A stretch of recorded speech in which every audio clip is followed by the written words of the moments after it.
Good morning students. Today we will be going to perform our first experiment, that is mesh and nodal analysis.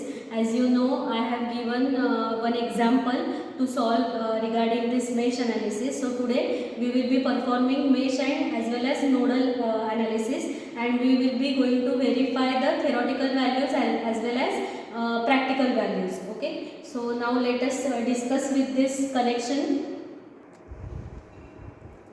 Okay, so here you can see that this is the power supply. Okay, so here we have given 10 volt, as you can see. Okay, so this is the voltage which is provided for this circuit. Now come here, I will show you this.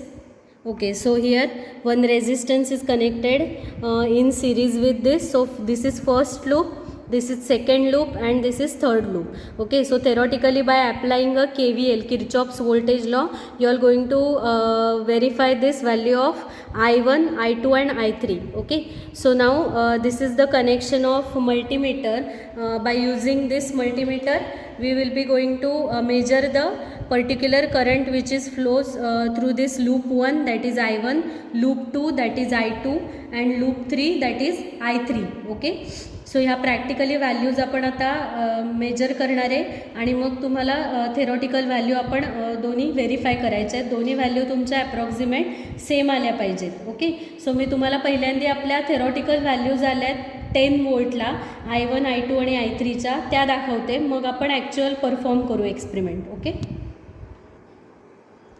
Okay, so this is your circuit. Okay, R1, R2, R3, R4, R5 and R6.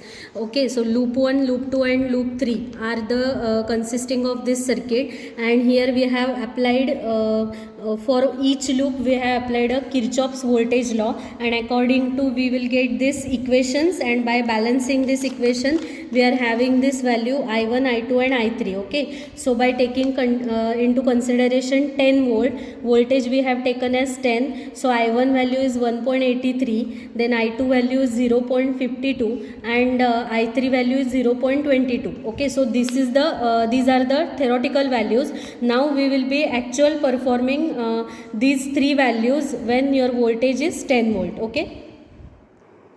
Okay, सो इथे आता तुम्ही बघू शकताय की आपण 10 volt apply केले ह्या सर्किटला, जे तुमचं मेश ॲनालिसिस आहे, आणि आपण मल्टीमीटरने तुमचं लूप 1चा जो करंट आहे तो मेजर करणार आहे.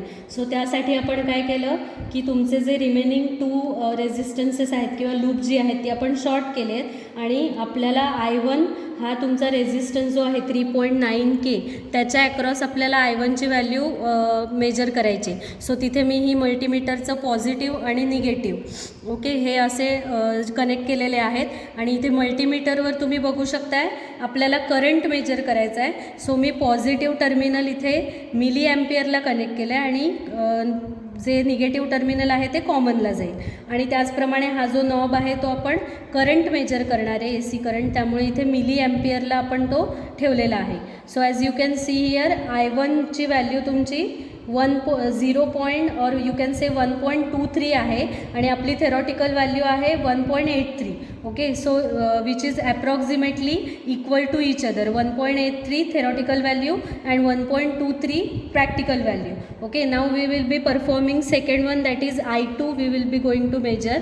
So now I will remove this, then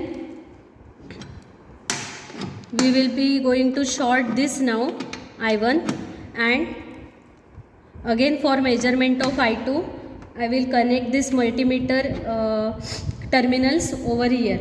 Okay, so now we will be having this I2.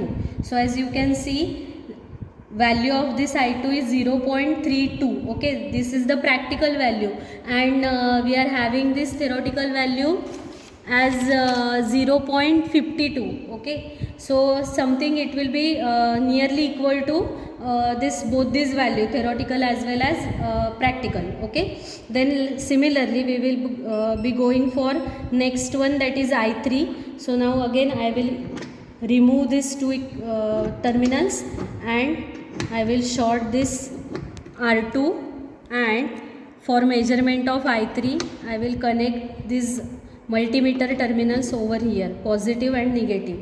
Okay, so here you can see So as you can see here, value 0.10 and our value is 0.2 theoretically, and practically it is 0.1 something. Okay, so it is nearly equal to again your theoretical value. So similarly you will be having this experiment. Suppose you have to perform, then just change this voltage across this. Say again you want to take the reading for 5 volt, then do it for similar, or repeat the whole procedure. Okay, so this is all about mesh analysis. Now after this we will be going to perform about nodal analysis.